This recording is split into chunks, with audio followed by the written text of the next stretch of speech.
আফগানিস্তানকে নিয়ে নতুন পরিকল্পনা শুরু করেছে যুক্তরাষ্ট্র। দেশটি আফগানিস্তানের বাগরাম বিমান ঘাঁটি দখল নিতে যাচ্ছেন, এজন্য কড়া হুঁশিয়ারি দিয়েছেন মার্কিন প্রেসিডেন্ট ডোনাল্ড ট্রাম্প। শনিবার বার্তা সংস্থা রয়টার্সের এক প্রতিবেদনে এই তথ্য জানানো হয়েছে।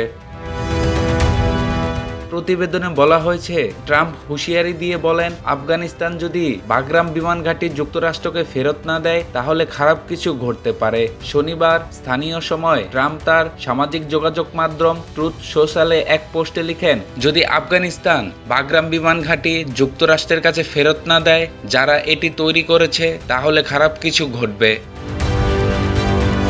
তিনি জানান, আফগানিস্তানের সঙ্গে এই বিষয়ে আলোচনা চলছে এবং তিনি চাচ্ছেন ঘাঁটিটি দ্রুত ফিরিয়ে নিতে। সাংবাদিকদের তিনি বলেন, আমরা এখন আফগানিস্তানের সঙ্গে কথা বলছি এবং আমরা এটি ফিরে চাই, এখনো চাই। আর যদি তারা না দেয় তাহলে আমি কি করব তা আপনি শিগগিরই জানতে পারবেন।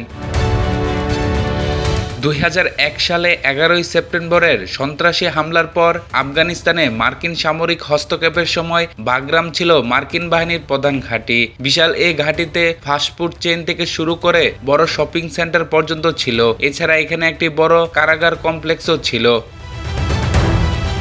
2021 সালে যুক্তরাষ্ট্র আফগানিস্তান থেকে তাদের সৈন্য সরিয়ে নেওয়ার পর তালেবান সরকার ক্ষমতা গ্রহণ করে এবং বাগরাম সহ বিভিন্ন ঘাঁটি তাদের নিয়ন্ত্রণে আসে। দেশটিতে পুনরায় মার্কিন ঘাঁটি স্থাপনের বিষয়ে ঘোর আপত্তি জানিয়ে আসছে আফগানিস্তান।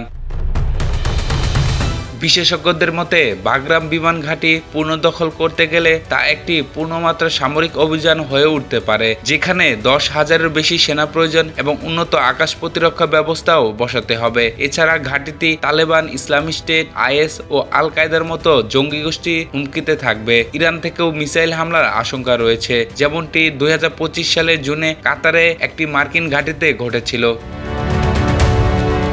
রয়টার্স জানিয়েছে, ট্রাম্প সরাসরি সেনা পাঠানোর বিষয়ে স্পষ্ট কিছু বলেনি, তবে তিনি বলেন, আমরা এ বিষয়ে এখন কিছু বলছি না।